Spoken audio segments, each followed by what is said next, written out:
All right, so I want you to check this out. I've got this HHR right here for $3,000. I got this Kia Sorento for $3,000. That Honda Pilot over there is $3,000. And what I want to point out is something that's happening here at my car dealership that hasn't happened in many years. And that's that a majority of the cars that I actually have for sale right now are $3,500 and under. See, I used to be the car dealer that sold cars for $3,500 and under, but over the last few years, I've actually been the car dealer now that sells cars for $4,000 and under. You see this Grand Marquis behind me, $4,000. I got this Kia Soul right here, $4,000. We got this Honda Accord right here, $4,000. But what's been a great turning point here lately in the car market is that I've been able to buy so many more cars that I can actually offer to my consumer for that $3,500 and under price point. You see right here is another Honda, $2,500, and we've been seeing a lot more cars coming through the system. The wholesale prices have dropped for us, for my niche, and it's telling me that a lot of other car dealers are weaker right now. And I love that we're getting back to the point where I can go and buy cars at auction for $1,500, for $2,000, for $2,500, and being able to offer my consumer a car that's $3,500 and under. And it's only been about a week or two ago that I had almost no cars out here for sale in that price point. And in fact, we didn't have a whole lot of cars out here because we sold through a lot of our inventory and the auctions were very slim, so we weren't able to actually reload or buy more cars than we've been able to sell. But lately it seems like we've actually hit the gold mine and we've been able to go to these auctions and buy a lot more cars just in the last week. Alex, my mechanic who buys a lot of my cars, he bought 19 cars this past week. So now we don't have this deserted used car dealership. Right now we have actually cars moving through our system. We still don't have as many cars up here as I'd like to have for sale at this time of year, but we're getting towards that way. All these cars are in recon. We either have to fix something or they're waiting to be detailed. And as the weeks progress, if other dealers continue to be weak and we're able to go in and pick and choose and be able to buy cars that I can actually sell for what you're seeing up there for $3,500, for $3,000, for $2,500, then I'm going to be buying more of those kind of cars, being able to reload my stock again, and the worries that I've had over the last 3 years, hopefully they're at the point that's past us. But I know this car market, and I know that I'm not going to bank on anything because it wasn't 3 months ago that we were doing really well. We were selling through a lot of cars. We were able to still buy cars, and then the spigot turned off. People stopped buying cars, and we also couldn't find cars at the auction to actually buy. Now it seems like, okay, maybe just over this last week we're able to go in and buy cars, and hopefully that translates into more sales for us. But I'm still on the worried side, because even though we're able to go in and buy all these cars, it might be because consumers just aren't purchasing, so that means the dealers, they aren't paying up for them. And it doesn't matter at the end of the day how many cars we're able to buy. If we're able to bring in a ton of cars, I'm able to have 70, 80 cars sitting here on my lot for good prices. If the buyers aren't there, it doesn't matter. They're not going to sell, and then I'm going to be in the same predicament that I was in about a month and a half, 2 months ago, where I slowed down our buying because we just have too many cars on a lot and no buyers to actually buy them. But what I can tell you is I'm very optimistic about what I'm seeing right now over the last week and a half. The kind of cars that we're able to buy and the kind of prices that we're going to be able to sell them for. See, the problem that I had when we were loaded up a couple months ago, and I actually pulled us back from buying, well, we didn't have cars with price points that I'm showing you back here. We didn't have a lot of $2,500. We didn't have a lot of $3,000 cars that we could initially buy and then put them out for sale for that price right out the gate. Usually we would get to those prices because we would keep them for a month and have to mark them down, and then eventually they get to $3,000 and then they'd sell. Now, right now we're able to buy them cheap enough where we're able to price them out for $3,000, $3,500, still make money, and I hope we're going to be able to sell them on the other side. So that's why right now is different than what you've seen on this channel maybe a month and a half ago of what I was really worried about. Now right now, still cautiously optimistic is the wording that I would use right now for the cars that are coming in, but still on the other side we have to have buyers. I'm still concerned about that because this week we're now on Friday. I'm probably going to post this the same day that I'm actually recording it. We've only sold 2 cars this week. For me to break even over the course of a week, I need to sell about 11 or 12 cars throughout the week, and we've only sold 2. Hopefully today's going to be busier. Hopefully tomorrow, we're open tomorrow, that's going to be busier. But the problem is that we can have as many cars as we want to. If people don't come out here and buy, then we could be in the same position that I was in just, what, 2 months ago? And the problem with a lot of this, where I'm actually giving you updates on my car lot, it seems like almost daily.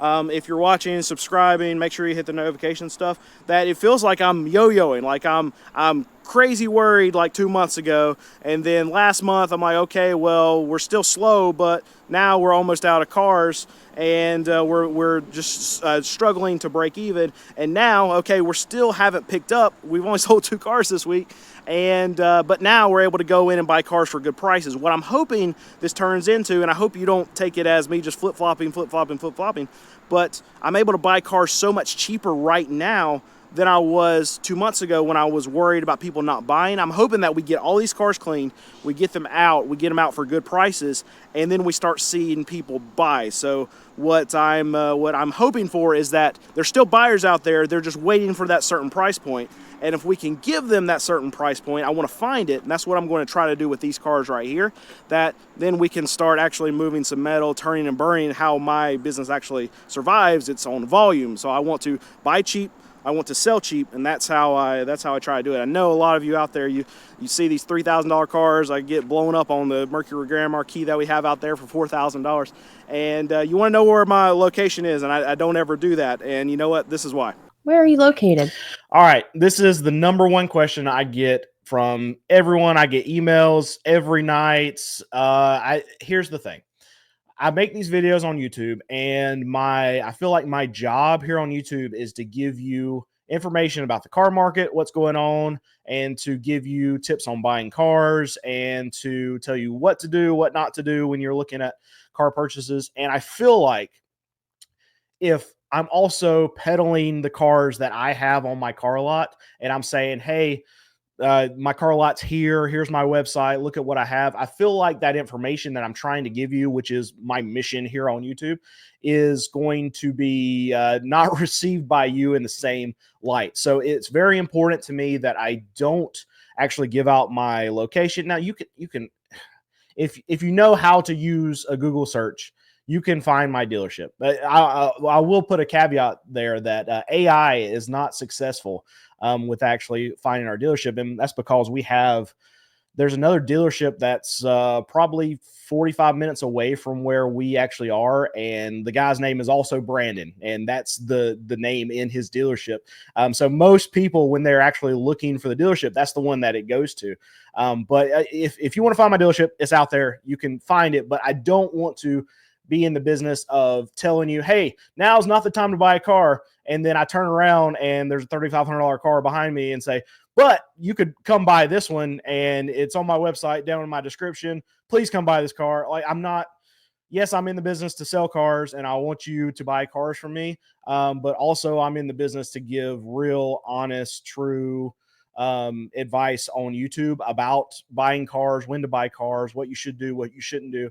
And I feel like those two things can't exist in the same space if I'm also giving you advice and trying to peddle my wares here on YouTube. So that's one thing that I'm not going to do ever, unless our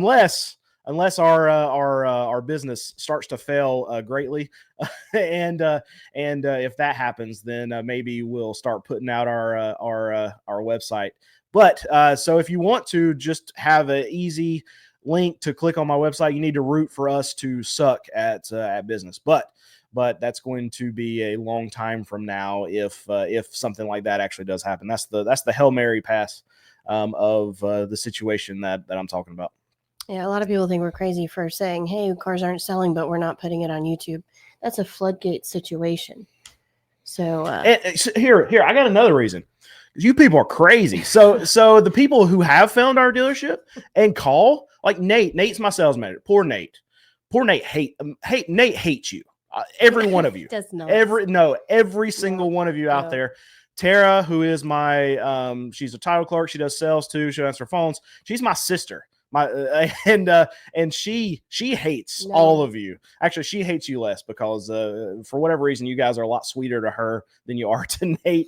But you people are very needy. If you're on YouTube, you either want to talk to me or, and I'm never there. I'm always making a YouTube video. I'm when I go to the auctions and stuff, like I'm not going into the shop.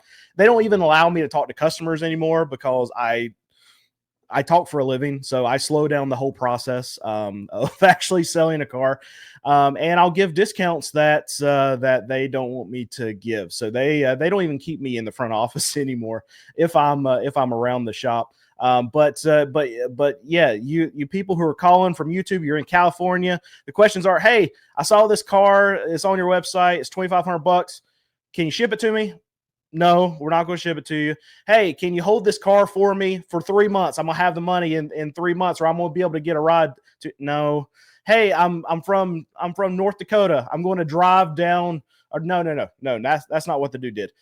He rode buses. Yes. He rode multiple buses down to North Carolina to buy a car. I would never advise you to do it. Now, this dude did it. And he bought a car and he drove it back. And we actually heard from him like months later and said the car was still great, made it back fine. But please don't do that because that's crazy. I would never advise you to buy a $2,500, a $3,500 car, even if it's one of my cars, and then drive it across the country 14 to 20 hours away. No, $2,500 cars, they break. And they don't want to be pushed that much. So, That being please, said, they did make it back. He did make it, and the car is still running great as far as the last I heard. I've had people come down from Michigan and buy. He bought 2 cars, so he came down once from Michigan, bought a Ford Taurus, drove it back up there, him and his wife, and then like 6 months later came back and bought another car from us. And drove it. I understand, and I asked the dude. I said, "What? I said, are you crazy? Why are you doing this?" He said, "Well, we're retired and we got a lot of time on our hands, and your cars don't have rust, so it was worth it for us to drive down there." So, it's crazy. And here's the thing too. I'm giving you advice to find other car dealers around the country that are like me. I'm not the only one that does this. There are other car dealers. Now it's difficult. What we do is very, very hard to do. So there's not a lot of car dealers out there that are going to sell cheap cars. And a lot of people like for me to say affordable car. No, they're cheap cars and they're $5,000 and under. And it's very difficult to do. We have to go to auctions. We have to sift through a bunch of junk to find the ones that will actually make it.